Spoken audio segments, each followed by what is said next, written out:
La parole, honorable président.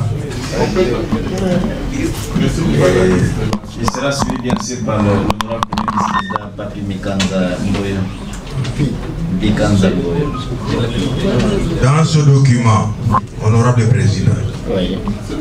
le directeur général a dit que l'accès à l'électricité dans des zones urbaines est de moins de 1% donc aujourd'hui, donc à la date d'aujourd'hui.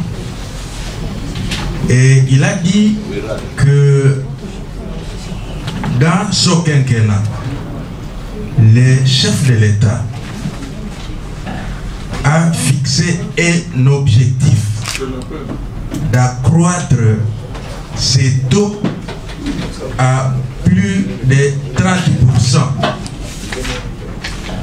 Alors, il a dit que ils ont monté des projets, au moins 270 projets, et ils ont fixé un montant de 750 millions de dollars.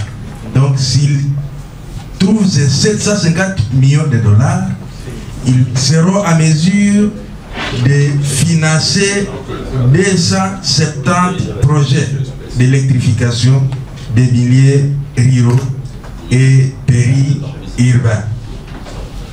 Alors, parce que ce quinquennat est fixé jusqu'à 2025, et le 2025, je crois que ça peut correspondre à son mandat à la tête de l'ANSER.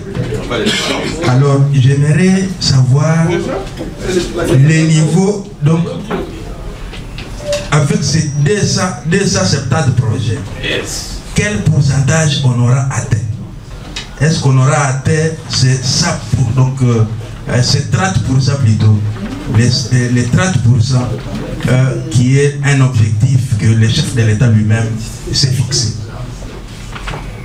Et une autre préoccupation, et ça concerne maintenant les Nord Kivu, donc plus particulièrement les territoires donc Lubero et Rutshuru.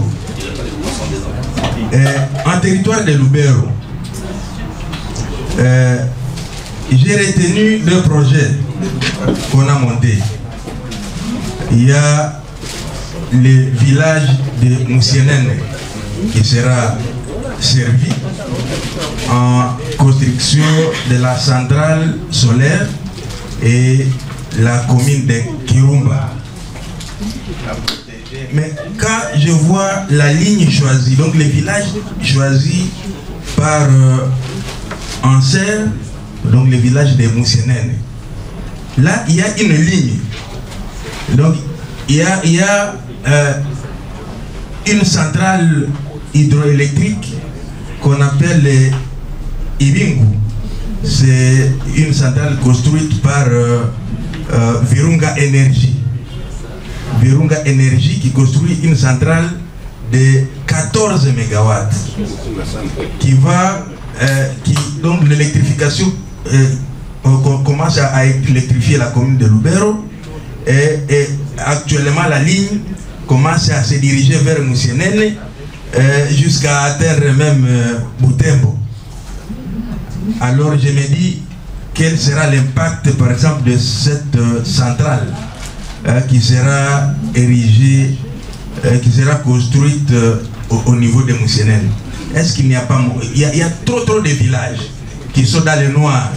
Est-ce qu'il y a une possibilité de faire déplacer un projet qu'on a étudié pour même l'orienter ailleurs? Je sais que les critères choisis peut-être c'était de construire des microcentrales à choisissant les extrêmes du territoire.